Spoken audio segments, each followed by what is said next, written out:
வாழ்க வையகம், வாழ்க வையகம், வாழ்க வளமுடன். ஆகஸ்ட் 18. நிறைவும் அமைதியும். வாழ்வின் உண்மை என்ன என்று சிந்திப்போம். பிறப்பிற்கு முன்னும் இறப்பிற்கு பின்னும் நமது நிலை என்ன? வாழ்வு காலத்தை எவ்வாறு அறிவின் விரிந்த நிலையில் கணித்து பார்க்கலாம்?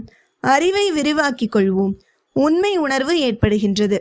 இந்த பேருலகம் ஒரு சத்திரம் போன்றது. பிறக்கும் ஒவ்வொருவரும் உலகம் என்ற சத்திரத்தில் தங்குகிறோம். நாம் குடிபுகும் அறையில் முன்னமே சிலர் இருந்தார்கள், பிறகும் சிலர் வந்து சேர்கிறார்கள். இதுவே குடும்பம். அவரவர்கள் தங்க வேண்டிய காலம் முடிந்தவுடன் புறப்பட்டு இயற்கையோடு கலந்து விடுகிறார்கள்.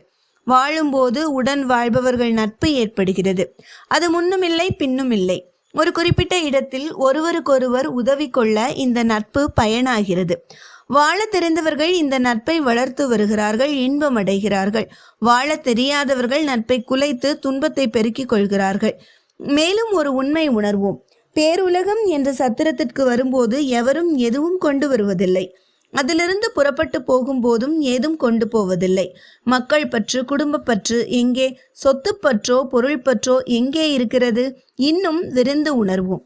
எவ்வளவோ பொருட்களை தனது என்று உரிமை பாராட்டுகிறோம். இருக்கட்டும். குடல் ஜீரணிக்கும் அளவுக்கு மேல் உணவை உட்கொள்ள முடியுமா? சுமக்கும் அளவிற்கு மேல் ஆடை உடுத்த முடியுமா? உடல் பருமனுக்கு மேல் நிலத்தை அனுபவிக்க முடியுமா? இவ்வுண்மைகளை விளங்கி கொண்டு அடிக்கடி நினைத்து நினைத்து அறிவில் அழுத்தமாக பதிவு கொண்டு குடும்பத்தில் அவரவர்கள் கடமைகளை ஆற்றினால் இது பற்றற்ற வாழ்வு ஆகாதா?